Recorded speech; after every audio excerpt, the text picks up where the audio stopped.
Initiation by Elisabeth Haich. Chapter 30.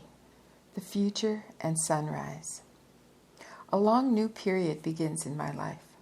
I examine my every thought, my every word, my every deed. I reflect and I watch to see whether at the right time, in the right place, I'm really giving expression to the divine and not to the satanic. And in this constant watchfulness, this continuous self-observation, I discover how undisciplined and unbridled and sensual, in a word, how personal I still am. How much longer is it going to take me to reach the point where I don't allow myself to be overpowered by passions, where I no longer identify myself with my external impressions, but always remain master of all my physical, spiritual, and mental forces? During this period of my preparation for initiation, I spent only my mornings in the temple, coming back to the palace after my physical and spiritual exercises. In the afternoon, I take part in public life. Excursions by ship and chariot alternate with travel and inspection trips to various settlements. But these excursions and conversations centering around them really bore me stiff. It isn't that I don't like company. Oh no, I actually enjoy being with people, but with people who are my kin and who have something to say. But these people, they're so different from us who have our lineage with the sons of God. Of course, we too have human blood, and our race too is no longer pure, but we consciously live in the spirit and are not so materialistic as the sons of men. It's almost as if they had completely forgotten that they and themselves are free spirits, and that their body is always only an instrument for the manifestation of their spirit. These people are so identified with their body that they live in the illusion that they are only body.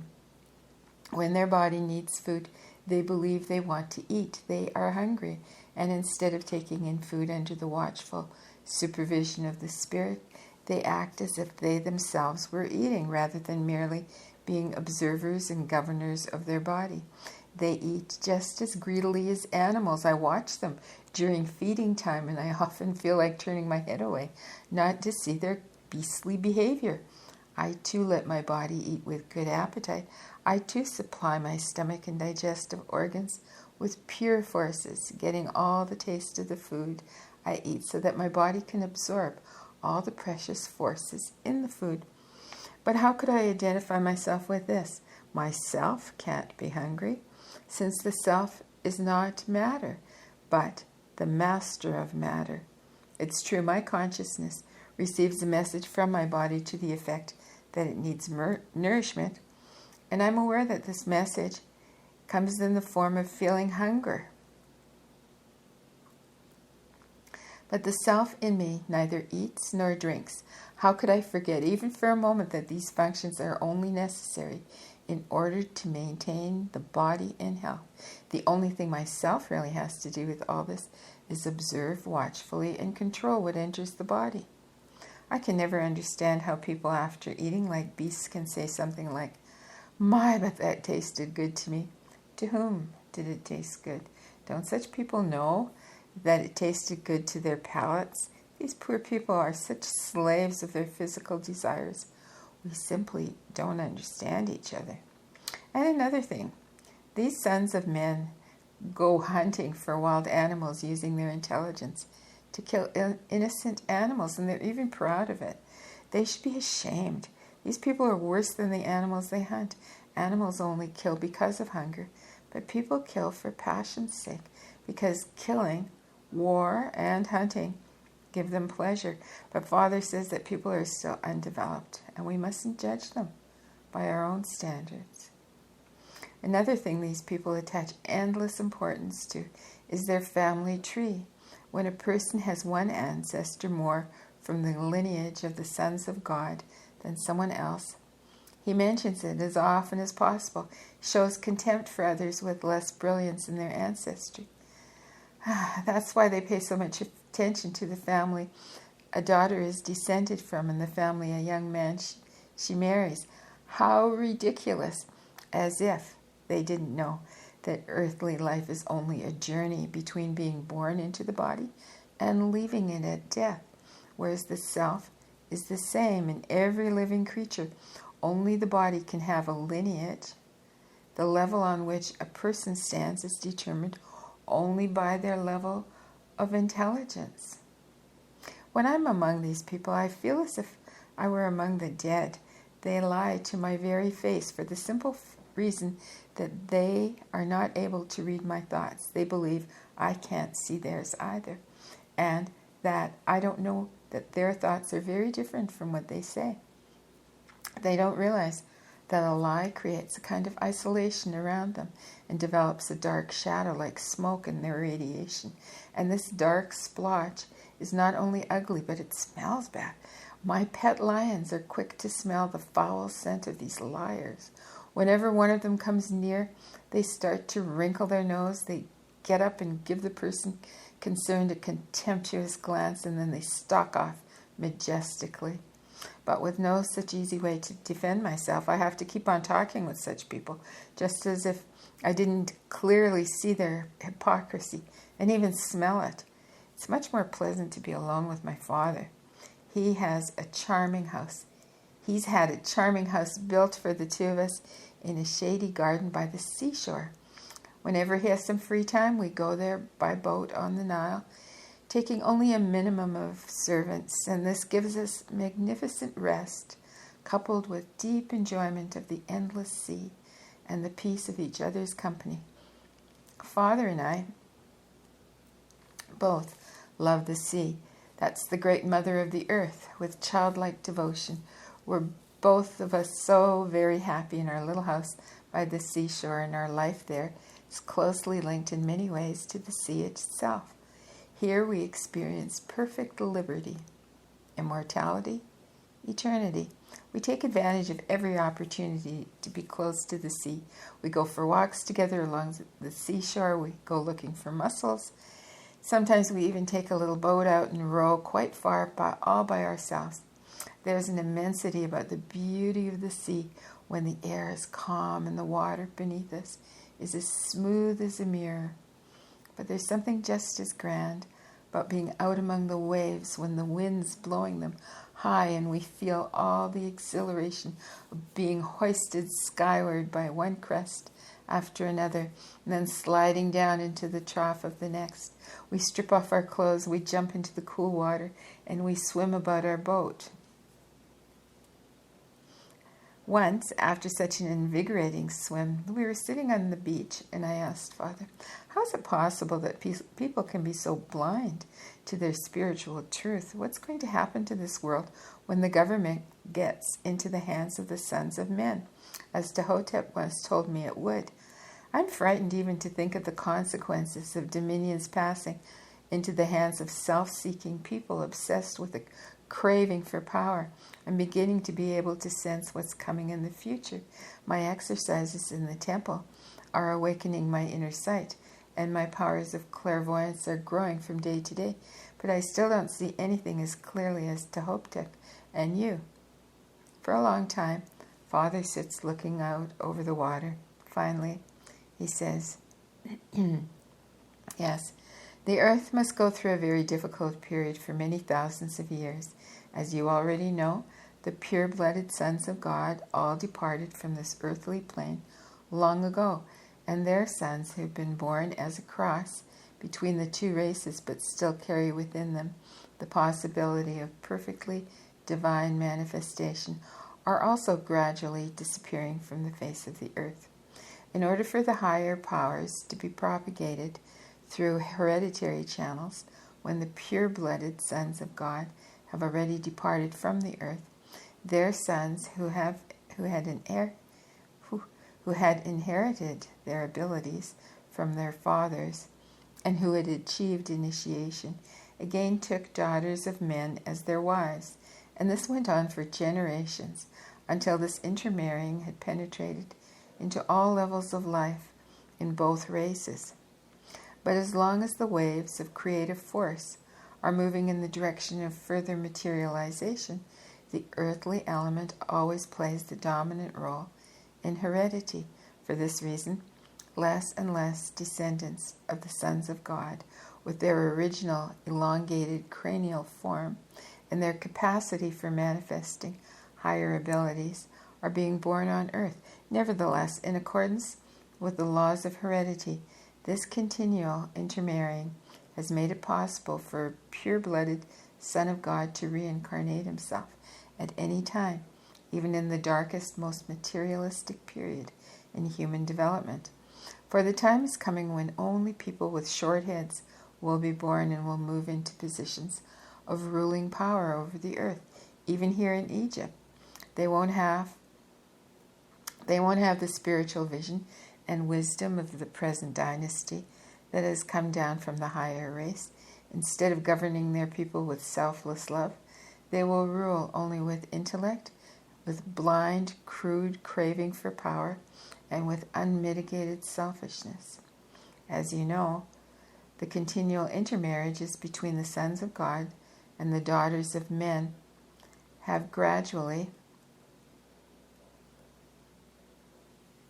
led to the development of a hybrid race, which is passing on the inherited characteristics of both races. There are numerous individuals who, although they have human blood, they still have elongated cranial forms, and thus have all inherited the spiritual and psychic powers of their paternal forebears. But according to the laws of heredity, this continual intermarrying will result in more variations of different individuals, even in the same family, but less and less individuals with inherited characteristics from the divine lineage. Even today, there are cases where, among several sons in a given family, one is quite divinely spiritual and the other quite physically human, and a third can easily be a mixture of both. The relationship between those with higher and those with lower characteristics is shifting constantly towards those with lower characteristics. No wonder men oriented towards the physical often nurse a very bitter hatred towards their brothers who have inherited divinely spiritual characteristics. Too often this hatred leads to tragic clashes. Nevertheless, as a result of still further intermarrying and in accordance with the laws of heredity, the high knowledge of the initiates will penetrate deeper and deeper into people and wider throughout the entire population. As ever more variations and differentiations arise, the time will come when every human being will have the possibility of reaching the highest degree of knowledge and initiation. This intermarrying, going on for thousands of years, will eventually obliterate the differences we now feel to be so tremendous between the omniscient members of the ruling family and the completely ignorant and undeveloped masses. Thus, in time, the people and their rulers will become equal as people. In their pure form, both of these two races, the sons of God and primitive man, will gradually disappear completely, but there will always be some individual born on different levels of development.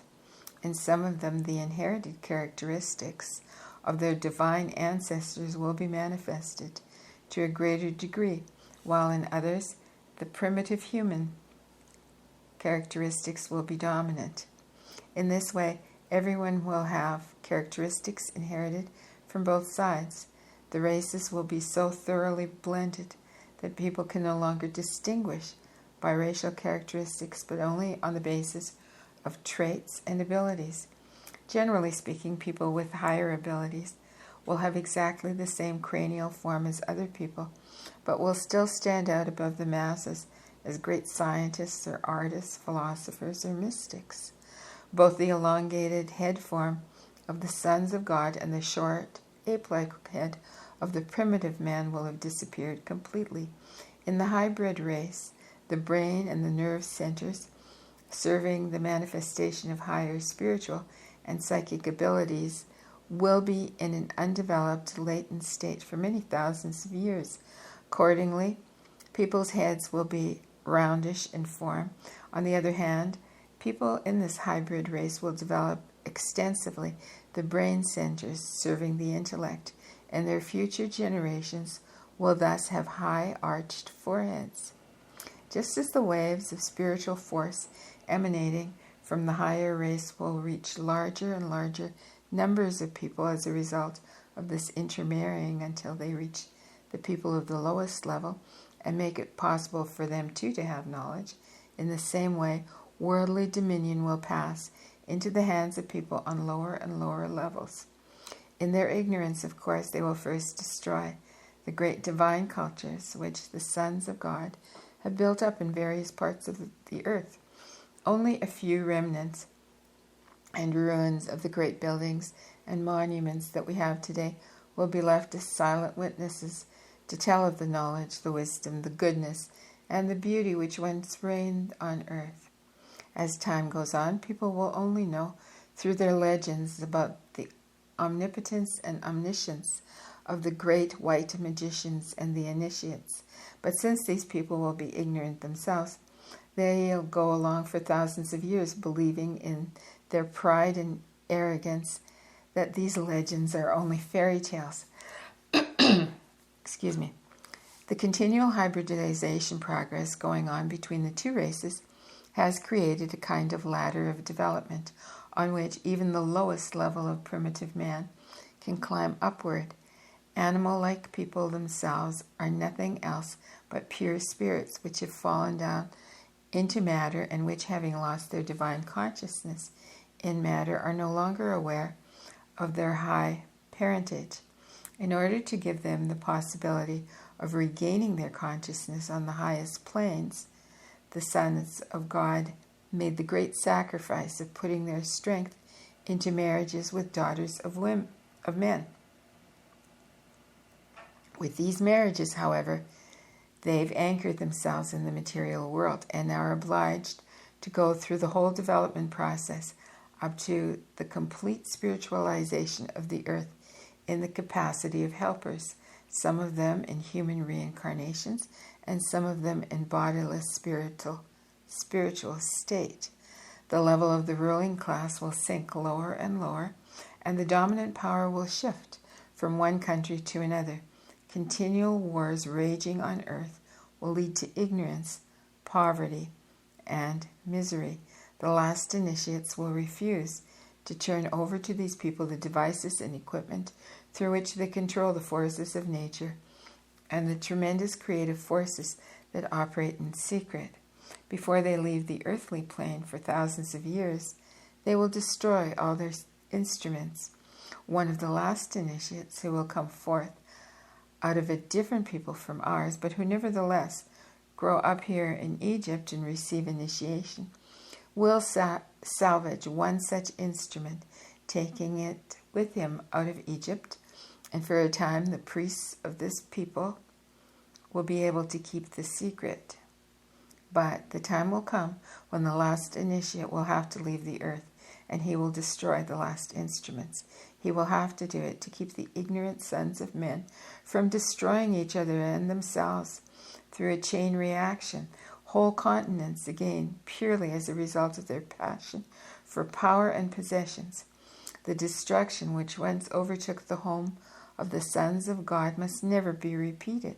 After all the initiates' instruments are destroyed and their high knowledge has passed from the earth, people will have to till the soil with their own physical force, and they'll even have to cut stones with their own hands, just as primitive man did. Also, they'll have to suffer the tyranny of fellow human beings from within their own race. However, since everything manifests itself on an earthly plane and arises through the forces originating in the indivisible unity and striving for equilibrium, the tyranny of self-seeking rulers will awaken people out of their unconscious state. Through pain and suffering, their attention will be guided to higher spiritual truth. Spiritual leaders of the earth must leave humanity apparently alone, because people are to discover divine truth in themselves and in nature, standing on their own feet, using their own will, independent of outside help. If this were not so, they would never have the opportunity of climbing to the highest levels. But just as a good mother helps her children to learn to walk alone so that it can develop independence, helps her child to walk alone so that it can develop independence, while at the same time she watches from a distance, ready to help it get up again after a fall. In the same way, the spiritual powers guiding the earth are ready to intervene whenever necessary to help humanity out of its difficult situations. They are active on a spiritual plane, guiding and leading humanity from there. Whenever, instead of knowledge, ignorance and error and superstition gain control on earth, whenever spiritual darkness is so great that it threatens to get completely out of hand, there will always be some of the sons of God ready to make the great sacrifice of descending to earth, being reborn in a human body, and in this way bringing divine light and consolation to humanity. Through the intermarriages between the divine race and the human, the inheritable divine characteristics will be propagated among the people. In this way, it will always be possible for a son of God, through a pure woman, to receive a body with all the organs he needs to manifest himself completely. In every epoch, throughout the development of the earth, through many thousands of years, the sons of God will reincarnate themselves in order to teach people the laws of spirit, love, and selflessness, and in order to carry out the most varied tasks.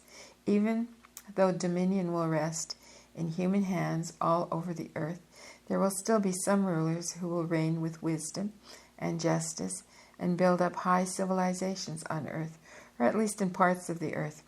Others, coming as scientists, artists, and mystics, will bring humanity to the highest art, music, and literature. They will bring the new world ideas, new discoveries, in order to guide the earth's development to new directions. For the most part, these sons of God will live a very lonely life, often in the most abject poverty and abandoned by their fellows, for there will only be very few people who can understand them. Nevertheless, their spiritual light will reach out in ever greater waves and ever wider circles. The names of these spiritual giants will be known for thousands of years, and people will study their works in the highest schools of the sons of men. Then, too, there will be reincarnated sons of God working secretly within humanity, and they'll find places to live in the high mountains, in the caves, or in other remote regions where, undisturbed in their retreats, they can send forth extremely high forces into the atmosphere of the earth. People who have already developed to such a point that they can receive these spiritual waves will automatically establish spiritual links spiritual links with these sons of God and work together with them. Often they will not even be aware of this spiritual link. On the contrary, for all they'll know, they will merely be acting on the basis of their own inner conviction, in quotes, inner conviction, not knowing that this inner conviction is divine power transmitted from the sons of God. In this way, some highly developed people will transmit and proclaim to all humanity the teachings which the sons of God will bring to earth from time to time. Although the masses won't be able right away to understand these high truths, they will feel the love and the power inherent within them, and for this reason they'll believe in them. That is how religions come into being, from the divine teachings of the sons of God. All the sons of God have always brought and always will bring the same truth into different parts of the earth, but people will interpret it differently depending on the characteristics of their race and the degree of their development. These different interpretations, as they get passed on later generations, will give rise to different religions, all springing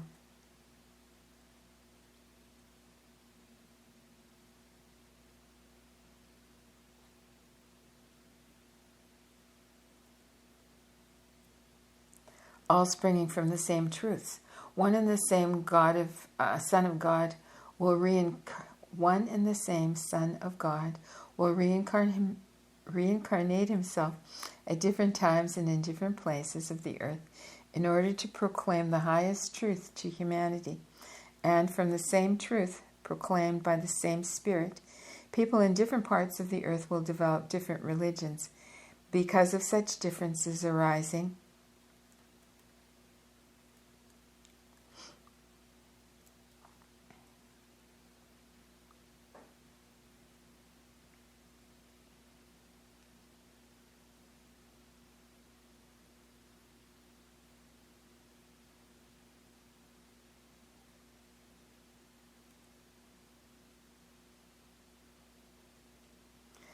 Because of such differences, sorry, I lost my place because I'm reading off a computer here. And because of such differences arising merely from human ignorance, people will make war upon one another, trying to send each other to hell in the name of God. The degree of development reached by people in different nations at any given time will vary greatly, and the reincarnated sons of God will consequently receive widely varying kinds of treatment. Some countries where people have lost interest in divine truth, the sons of God will be recognized, heard. Let me read that sentence again. In some countries where people are most interested in divine truth, the sons of God will be recognized, heard, and honored. But the waves of force keep radiating outward till they reach the utmost material limits. There will also be times in the darkest periods of earthly life when materialism, hate, envy, fear, and terror reign. And in such times, too, the sons of God will have to return to earth and be treated very badly. Ignorant people obsessed by a passion for power will torture and kill the Son of God. Nevertheless, he will go through with this sacrifice, thus radiating tremendous spiritual power.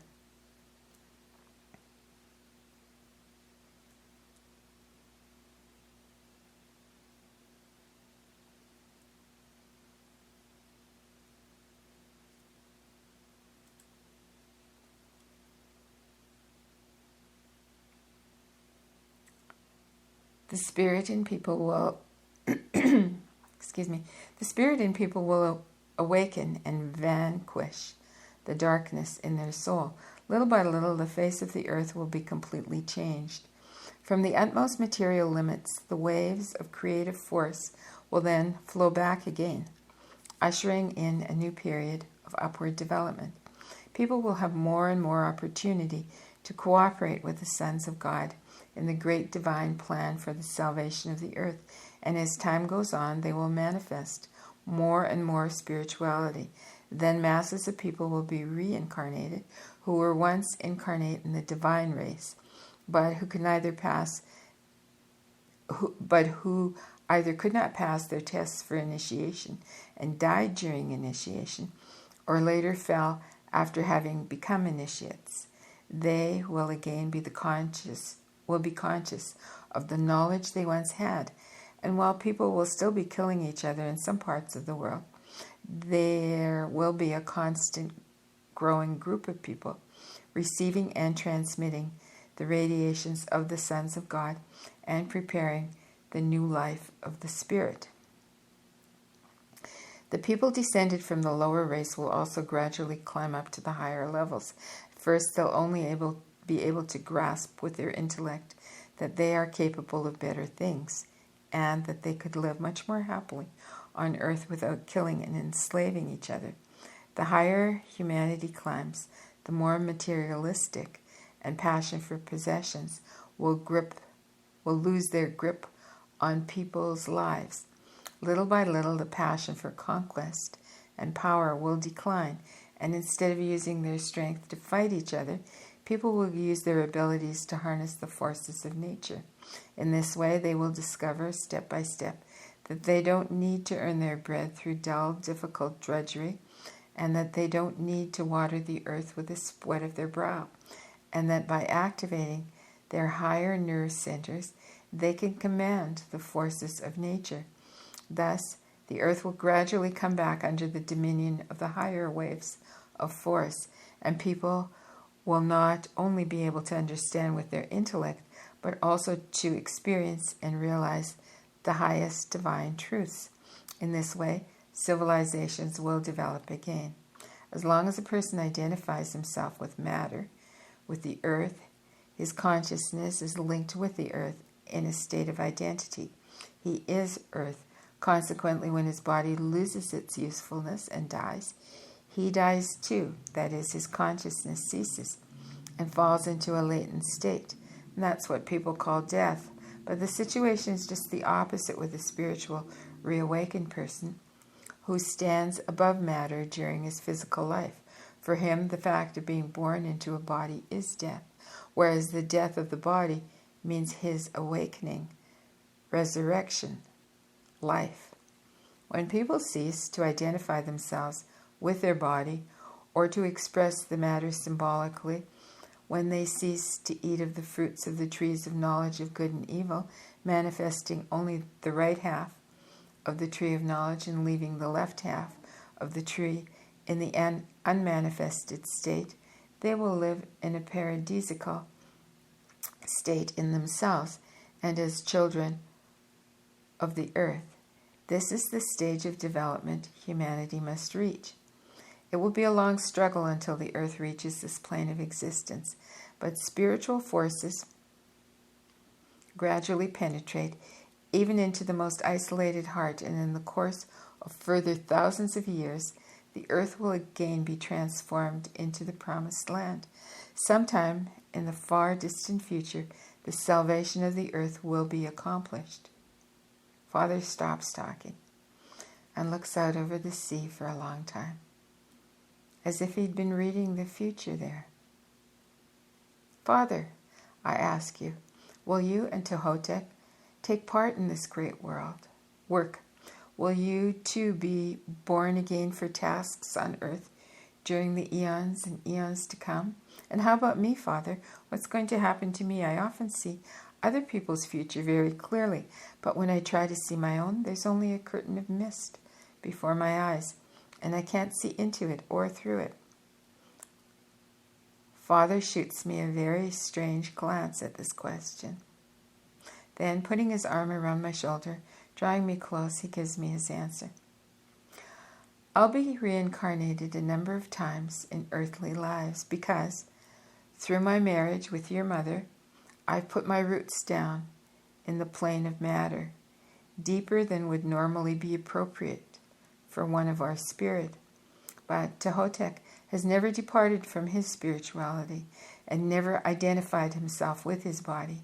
When he gets through with his present task, he'll not be born again for more than 10,000 years. Together with a number of other sons of God, he will continue to guide the development of the earth, working on the spiritual plane and projecting his influence on earthly life from there. Many highly developed people will be in spiritual contact with him and cooperate with him in the great divine plan for the salvation of the earth. They must carry out tasks that Ptahhotep assigns them, and quite independently. As soon as they have carried out one task properly, they'll receive new ones and gradually more and more difficult ones. Through many thousands of years, people who reach the spiritual maturity will also receive initiation. They won't be initiated in the pyramids as candidates are now, but will simply be assigned tasks to accomplish as part of their life and work, and these tasks will make up their initiation tests. So in this way, they will gradually develop into full-fledged co-workers with the sons of God. And working with Ptahhotep, there will also be those fallen sons of God who identified themselves to an excessive extent with matter, burnt out their brain and nervous centers by transmitting excessively powerful vibrations into them, and consequently had to be born again on even lower levels of matter. Only through the experiences to be gained through several reincarnations can these fallen sons of God climb back to their original level of divinity. Through lots of pain and sorrow, they will have to awaken their higher brain and nerve centers within their body on a lower level, and it will cost them great effort and long practice to reactivate these organs and to be able once again to manifest spiritual and magical powers. They will never feel quite at home among people, as their way of thinking will be quite different from that of the mass of human beings around them, and they will never be completely able to understand human earthly life and adapt themselves to it.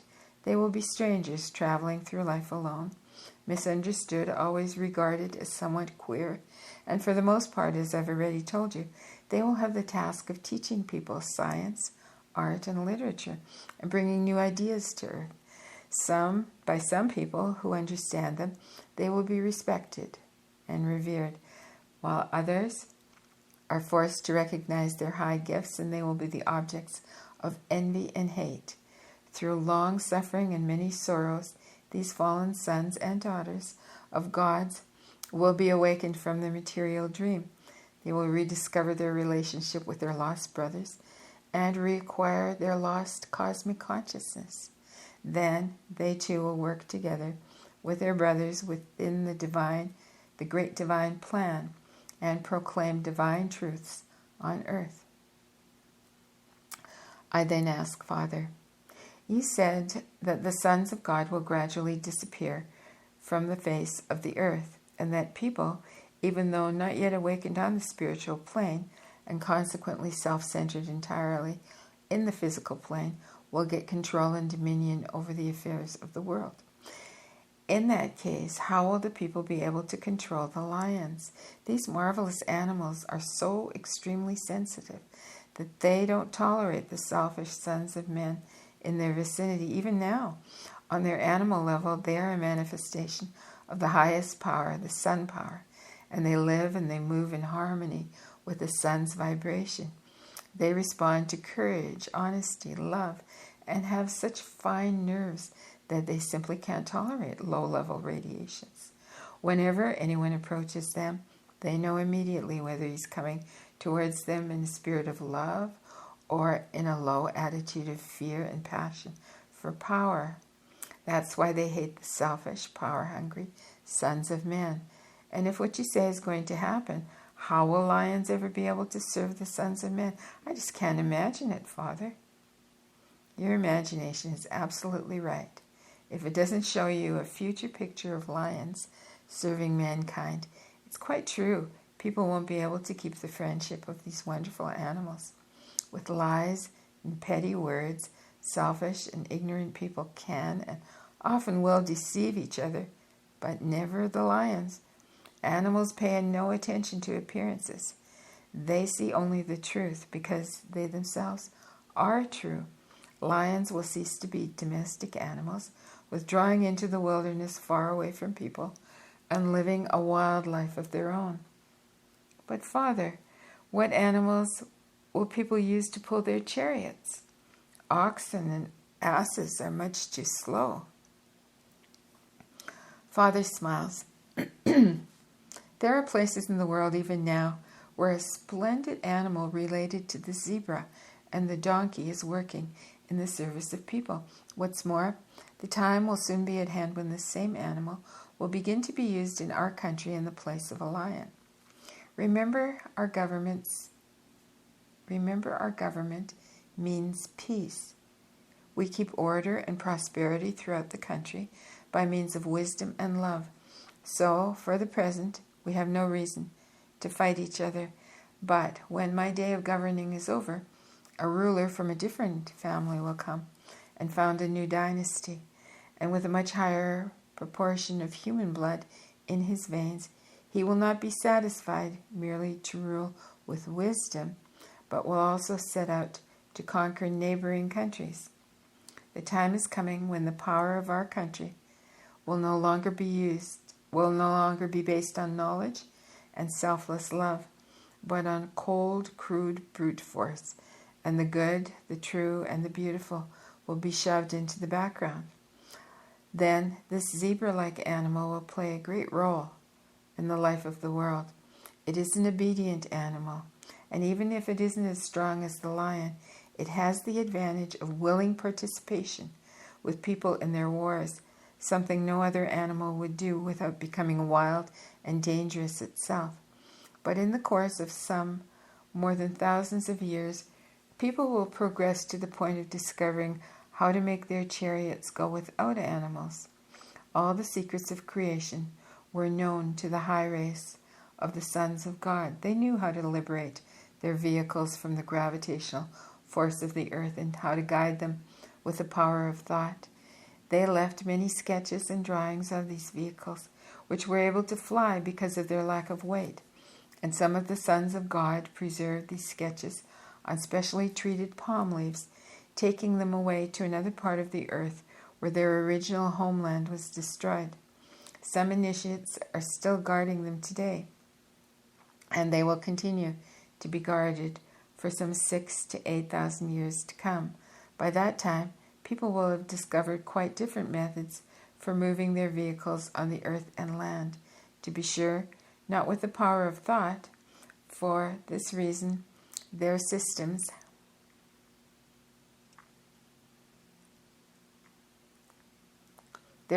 of locomotion will not be as certain and free of danger as those of the sons of God. Still later, people will discover all the secrets of the sons of God, even the last secrets of life. And when this period of development will have gone, then this period of development will have gone through a full cycle. Father, now tell me about my future. Once again, Father looks at me with a strange, sad glance, and then he draws me closer to himself. And with a voice which clearly betrays his controlled sadness, he says, "My dear child, I have already talked to you about your future, but you just didn't recognize it as your future. This, together with the fact that you can only see a curtain of mist when you try to see your future, is proof that the world self, God, does not want to show you your future for good reasons. How could I go against the will of God? Be satisfied that it's better for you not to know your future. If you knew it, you wouldn't carry out your present tasks and duties properly. One thing I can tell you is that we'll both go through these coming times together, although not in each other's physical presence. From time to time, we'll have to reincarnate ourselves, but not simultaneously, and not at the same place. There will also be a time during which you will have to live and work on earth, while I'll be living in the world of spiritual energy, working in the atmosphere of the earth in the same way as Ptahhotep and many other of the sons of God. But in your dreams, you'll often meet us. The details are not really so important, because no matter what happens in your future, although the unity of the higher self, through the unity of the higher self, you'll always be in touch with us. I put my arms around him, and I repeat contentedly, "Yes, Father. I belong to you, and I know you'll never leave me." "We'll never leave you," Father repeats slowly and seriously. When evening comes, Father and I sit out on our terrace, enjoying the magnificent sunset over the sea while the sun sinks lower and lower in the west. Father points to the broad estuary of the river and says, "You see, far out there where the waves of the sea are rolling in, someday, thousands of years from now, there'll be solid land there, covered with cities and houses, and all the comings and goings of people. The Nile is always sweeping a lot of earth along with it, so the shoreline is gradually moving out, further and further into the sea. Thousands of years ago, there was only water where we are now, and some thousands of years from now, there will be land out there, where you see that boat with its sail to the wind. The face of the earth is not changed by catastrophe and upheavals, but also by the slow, is not only changed by catastrophe and upheavals, but also by the slow working of the water. While he's talking, the sun goes slowly down. The sky is alight with all the colors of the rainbow, changing with every moment. And then the sun disappears below the horizon, and soon we'll be surrounded by pitch darkness. Only the skies shine like big diamonds. And for a long time, we stay out on the terrace, and I tell Father that I can now make telepathic contacts. Father wants to try me out to see whether I have my higher brain centers under control. He tries to communicate a thought to me through becoming identical with me in spirit. Both of us are proud and pleased that I'm able to repeat aloud his silent messages. I have progressed to the point, at least after sundown, of being able to make contact with Ptahhotep too now. So now I concentrate on him and his body, his noble face, and especially his eyes rise up before my inward sight. Then I hear his communications like an echo within myself.